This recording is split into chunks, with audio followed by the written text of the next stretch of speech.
बोलिए। आगे चलिए और आगे चलिए। हाँ यहाँ वहाँ बात होगा, बात पे चलिए। धोखा से मरले बड़े से बस फायर को देख के पुलिस से मरले बा गोली नु आय। पुलिस से मरले बा हाँ नु वो मरले बड़े से राजेश कुमार आ रहले से थी वाला। चलिए सबको दिखने दीजिए। ठीक है चलिए। चलिए बेटे पुलिस हाँ बैठो। तो पिस्टल अपना रक्षा खाती बचाव खाती। कहाँ से लाए थे पिस्टल, क्यों लाए थे?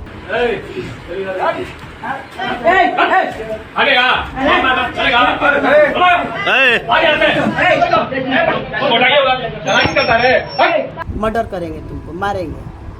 ओकरा बाद हमनी के कहता कि तोहरों को मारेंगे आ तुमको पति के मारेंगे, तुम्हारा छोटा लड़का के तो भरत तिवारी के मारेंगे।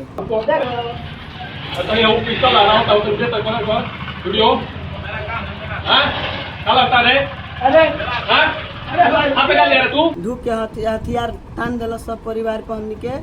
आ ओकरा बाद दही छोट लड़का के कालर ध के मोबाइल छीन लेलस, मरबो कैलस। आतंकवादी साला जहाँ दिखाना है तमाम चोरी नहीं करेगा, डर के भाग जाता है साला, लहरा रहा इससे करे गोली न चलाई ससुर सास अभी कहाँ है लोग? मेरे ससुर है थाना में कैद है, कैद करके रख दिया थाना वाला।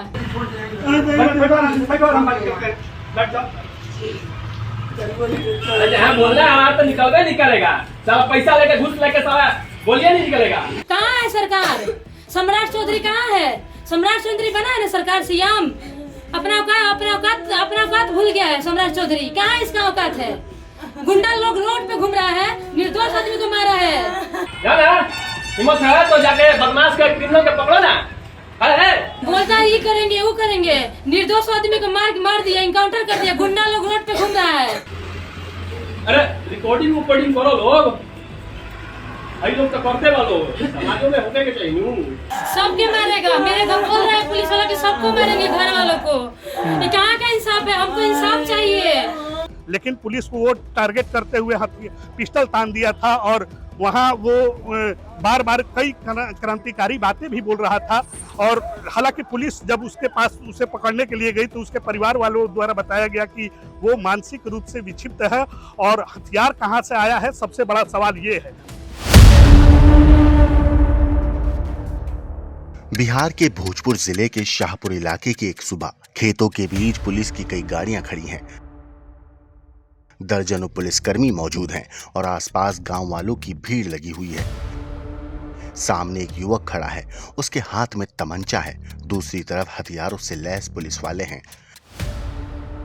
मगर सबसे हैरान करने वाली बात यह थी कि यह पूरा नजारा फेसबुक पर लाइव चल रहा था। अब जो तस्वीरें सामने आती हैं वो उसी फेसबुक लाइव की हैं। युवक कैमरे पर लगातार बोल रहा है, पुलिस वालों से बातचीत कर रहा है, अपनी बातें रख रहा है। लोग अपने मोबाइल पर सब कुछ लाइव देख रहे हैं। कुछ देर के बाद अचानक वो युवक अपने हाथ का तमंचा जमीन पर फेंक देता है। तमंचा पुलिस से कुछ ही कदम दूर पड़ा था।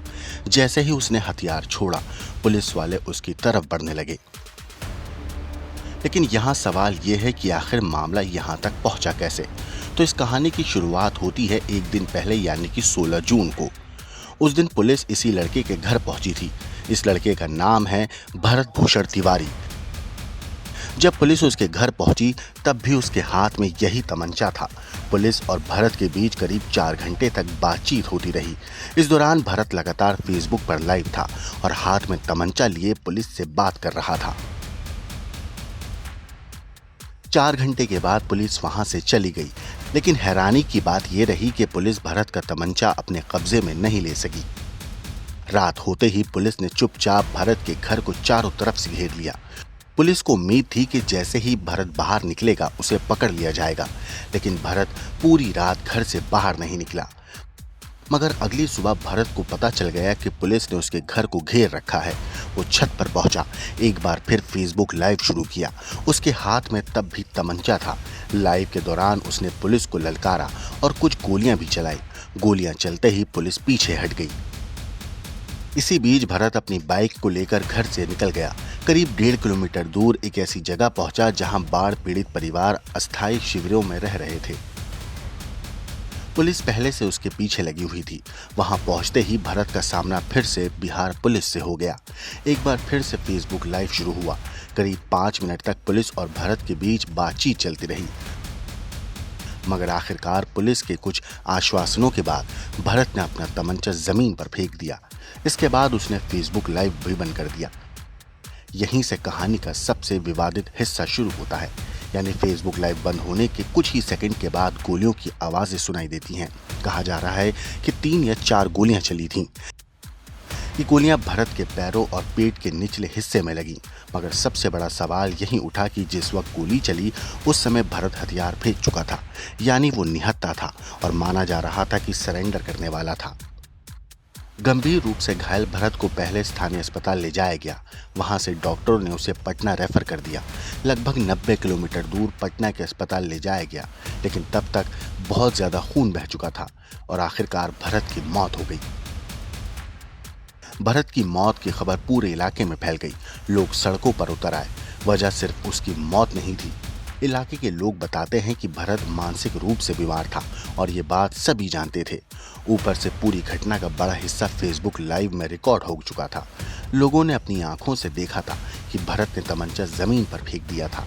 यही वजह थी कि लोगों ने सवाल उठाया कि अगर वो निहत्था था और मानसिक रूप से बीमार भी था तो फिर उसका एनकाउंटर क्यों किया गया। गुस्साए लोगों ने भरत की लाश नेशनल हाईवे पर रखकर प्रदर्शन शुरू कर दिया। एसडीएम और एसपी के खिलाफ नारेबाजी होने लगी। अब जरा भरत की कहानी को भी जान लीजिए। भरत के पिता बिहार पुलिस में नौकरी कर चुके थे। खुद भरत बीएससी तक पढ़ा था। नौकरी पाने की उसने काफी कोशिश की, लेकिन सफलता नहीं मिली। इसके बाद उसने समाज सेवा का रास्ता चुना। बताया जाता है कि करीब 10 साल पहले उसने अपना पिंडदान भी कर दिया था और खुद को समाज सेवा के लिए समर्पित कर दिया था। भरत गरीबों और ज़रूरतमंद लोगों के लिए मदद करता था।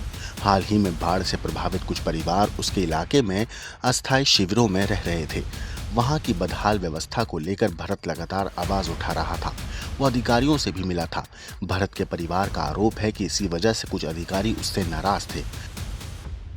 हमारे समाज और देश में जहां भी जो कार्य होना चाहिए, हर गांव, हर मोहल्ले, हर शहर, हर कस्बे के लिए सामाजिक काम, विकास का कार्य, जिससे हमारा देश आगे बढ़े, तो उन सभी कार्यों को बिना किसी लापरवाही के साथ, बिना भ्रष्टाचार के साथ और बिना किसी कुछ भी गलत कार्य के साथ अच्छे से किया जाए, पूरी तरह से धरातल पे। तो ये मांग कैसे पूरा होगा बताइए। आप बोले ना कि पूरा होगा। अच्छा, होगा मतलब क्या? ठीक है। तो मान लीजिए कि आप लोगों के द्वारा बोला गया कि पूरा, सुनिए, अभी नहीं रखा जाएगा। सुनिए, अभी बात खत्म नहीं हुआ है, ठीक है। अगर इन लोग बोल रहा है कि मांगे पूरी की जाएंगी, आपके बात को लिखित रूप में या मौखिक रूप में ऊपर पहुंचाई जाएगी, तो इसमें क्या समस्या है? तो फिर शस्त्र डालने में मेरा कोई समस्या नहीं। जब मांगे मेरी जो पूरी होगी तो शस्त्र डाल दिया जाएगा। इसी के साथ मांगे पूरी होने का संभावना अब दिख रहा है और समाज में और देश में बदलाव आने का भी संभावना दिख रहा है यहीं से। तो चलिए, हथियार रख दिए। मामले का सबसे चौंकाने वाला पहलू ये है कि जिस भरत का बाद में एनकाउंटर हुआ, उसी भरत के बारे में पुलिस ने पहले अपनी प्रेस रिलीज में लिखा था कि उसकी मानसिक स्थिति ठीक नहीं है और उसे इलाज की जरूरत है। यानी पुलिस खुद मान रही थी कि भरत मानसिक रूप से अस्वस्थ था। सवाल ये भी उठ रहा है कि जब पुलिस को उसकी मानसिक हालत की जानकारी थी और 16 जून को वो 4 घंटे तक उसके सामने बैठी रही, तो उसी समय उसका तमंचा क्यों नहीं लिया गया? अगर पुलिस उसी दिन हथियार जब्त कर लेती तो शायद बाद में ये पूरी घटना ही ना होती। एनकाउंटर के बाद पुलिस ने एक प्रेस रिलीज जारी करके कहा कि भरत ने पुलिस पर फायरिंग की थी, जिसके जवाब में पुलिस ने गोलियां चलाई। लेकिन कुछ समय बाद पुलिस ने वही प्रेस रिलीज हटा भी दी, क्योंकि फेसबुक लाइव की रिकॉर्डिंग में साफ दिखाई दे रहा था कि भरत ने अपना तमंचा पहले ही फेंक दिया था। यही वजह है कि अब पूरे मामले को लेकर कई सवाल खड़े हो गए हैं। सबसे बड़ा सवाल यही है कि अगर भरत मानसिक रूप से बीमार था, पुलिस इस बात को जानती भी थी और उसने हथियार भी फेंक दिया था, तो फिर आखिर गोली चलाने की जरूरत क्यों पड़ी? और इस सवाल का जवाब अब भी लोग तलाश रहे हैं। पैर में और एब्डोमेन के नीचे वाले हिस्से में गोली लगा हुआ था। हम लोगों के पास जब आया तो उसका पल्स वगैरह बहुत ही नहीं, शॉक में था मरीज, बचने के हालत में नहीं था। बड़ी मुश्किल से हम लोग उसको जो है रिसाइसेट किए हैं। उसके बाद उसके कंडीशन थोड़ा सा इम्प्रूव हुआ है, ब्लड प्रेशर वगैरह मतलब मिलने लगा है। और ये एक्चुअली अंदर वास्कुलर इंजरी है, मेजर ब्लड वेसल्स की इंजरी है अंदर में, जिसके वजह से मरीज जो है शॉक में चला गया और इसको मतलब यहाँ हैंडल करना मुश्किल था, हायर सेंटर पर इसीलिए भेजा गया। कहा कि हम लोग मारने नहीं आए हैं, तुम हथियार जो लिया है तुम इसको बिक दो। 5 मिनट बात हुआ है उससे, 5 मिनट करीब बात हुआ है। ये लोग कहा कि नहीं हम लोग तुमको नहीं मारेंगे, अतः नहीं छल मत करिएगा, हमारे साथ कोनो हम उग्रवादी बदमाश नहीं है। तो इसके बाद में हथियार इन लोग बिगवा दिया है। वो हथियार बिगते हुए बैरल इसका किया है, अपने मोबाइल से वो किया है। सब दिखाई पड़ रहा है कि अपने हथियार अपने हाथ से बिगवाया है, वहाँ तक बैरल है।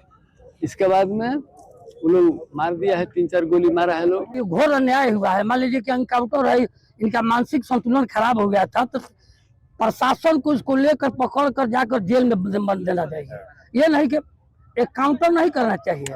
और ये दूसरी बात कि हम लोग का मांग है कि यहाँ पे एसपी साहब भी आदेश दिए थे कि उनका मानसिक संतुलन थे, एसपी साहब यहाँ आवे और सबसे, इसके बावजूद जो यहाँ पर डीएसपी हैं और थाना प्रभारी, उन पर कानूनी कार्रवाई होना चाहिए। वो मानसिक संतुलन किसी को खराब हो तो क्या प्रशासन गोली मार के किसी का आत्महत्या कर देगी? उसको ले जाकर सुरक्षित जेल में बंद करना चाहिए, न्याय कोर्ट न्याय देगा। एक घटना जो हाई प्रोफाइल ड्रामा था वो पिछले 48 घंटे से चल रहा था। युवक द्वारा जो हथियार दिखाकर सोशल मीडिया पर वीडियो भी वायरल किया गया था और उस वीडियो में शासन, प्रशासन और सिस्टम के खिलाफ उसकी आवाज़ें हमेशा बुलंद नज़र आ रही थी। पुलिस कल तक दावा कर रही थी कि जो युवक है वो विक्षिप्त है और उसके चलते जो पुलिस कार्रवाई है वो संयमित तरीके से की जा रही है। लेकिन अचानक आज ऐसा क्या हुआ कि पुलिस को उसके ऊपर गोली चलानी पड़ी? ये भी एक सवालिया निशान है। सोनू कुमार सिंह, भोजपुर आज तक। ठीक है, समाज सेवा में शुरू से ही मतलब उनका देखते आ रहे हैं हम लोग, बचपन से ही मतलब समाज के जुड़े हुए जो भी कार्य हैं वो लगे रहते हैं कि मतलब किसी को भी दिक्कत होता है ना तो वहाँ पहुँच जाते हैं और उनको टारगेट लिया गया है। ठीक है, कौन टारगेट लिया, क्यों लिया? एसडीएम सर के पास गए थे वो। किस लिए गए थे? ये जवनिया गांव जब बाढ़ में डूब रही थी तो मतलब उनको यहाँ पे बसाया है बिलौटी में टाड़ पे। तो यहाँ भी वही चीज़ है जो कि वहाँ से उठाकर उनको फिर गड्ढे से उठाकर गड्ढे में फेंक दिया गया। तो उनको ये चीज़ लगा कि मतलब गड्ढे से उनको उठा के क्यों गड्ढे में फेंका जा रहा है, तो इस पर वो आवाज़ उठाए। तो यही चीज़ लेकर मतलब प्रशासन टारगेट उनको आवाज़ किस लिए उठा रहे थे कि वहाँ पे व्यवस्था मतलब बढ़िया किया जाए, माटी भरवा दिया जाए, ऊंचा करवा दिया जाए ताकि पानी ना पहुँचे, वो लोगों को दिक्कत ना हो रहने में। बाढ़ का पानी वहाँ भी आता है? वहाँ भी आता है, पानी वहाँ भी आता है। और ये लोग प्रशासन पर्सनली टारगेट उनको कर लिया उस पर। बाकी आज देख भी रह रहे लोग, आप लोग लाइव, हथियार फेंकने के बाद भी उनको मार दिया गया। समाज में कब से? समाज से तो ये बचपन से हम देखते आ रहे हैं, जब से हम मतलब होश संभाले अपना, हम तब से देखते आ रहे हैं कि समाज से जुड़े हुए इंसान हैं और समाज के भलाई के लिए मतलब आवाज़ उठाते हैं। ठीक है, इनको दबा दिया जाता है हर एक बार। अगले बार भी ऐसा ही किया गया था, यहाँ पर भारी आके बैठे थे, वो इनको मतलब घूस देने की कोशिश कर रहे थे।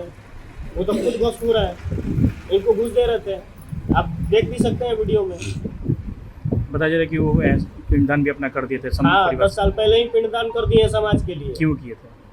कि समाज के लिए हम जिएंगे, शादी विवाह कुछ नहीं करने के चक्कर में है। कितना उनका शादी विवाह सेट हुआ, सब मना कर दिए कि नहीं हम नहीं करेंगे, समाज सेवा करेंगे। समाज सेवा शादी विवाह नहीं करते, यही बात है जो भी है। क्या नाम है आपका? चंदन तिवारी बोलेंगे, उनके छोटे भाई हैं। Bureau report.